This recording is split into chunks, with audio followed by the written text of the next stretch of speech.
Wala, binagbintangan kasi siya na yun nga may VIP treatment daw, ganun. Kasi parang VIP pa rin sila kahit na random yung ticketing. Pero, well, sabi nila na hindi daw totoo and sabi rin naman ng fans, like may nakita doon na fan na they were there first.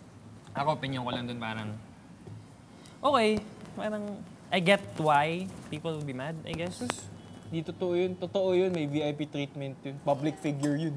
Eh, hindi naman. Siguro, well, maybe, yeah. I don't know. Di ako naniniwala may VIP treatment yun.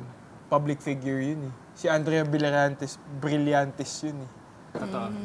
So, para sa akin, natural lang naman na talaga yung mga tao na nandun sa production, i-offer talaga yun ng VIP treatment. And hindi naman kasalanan ni Andrea yun. Pero, kahit anong mangyari, merong ganong treatment. Tayo nga minsan kahit di pa naman tayo ganun kasikat. Or ako, sa tingin ko, sarili ko, hindi pa naman ako ganun kasikat. Pero nakakatanggap naman ako ng treatment na ganun eh. Paano pa kaya siya? Oo, Yeah, na ganun na siya. Yeah. Also, tayo nga makakita lang tayo, ay, kaibigan ko to, ay, pamilya ko to, or like, family ko to, ganyan, tito-tito ko to. Siya na lang ganyan, o, di ba? Parang may mga ganyan tayo. So, since kilala din naman sila, maybe may ganyang nangyayari din.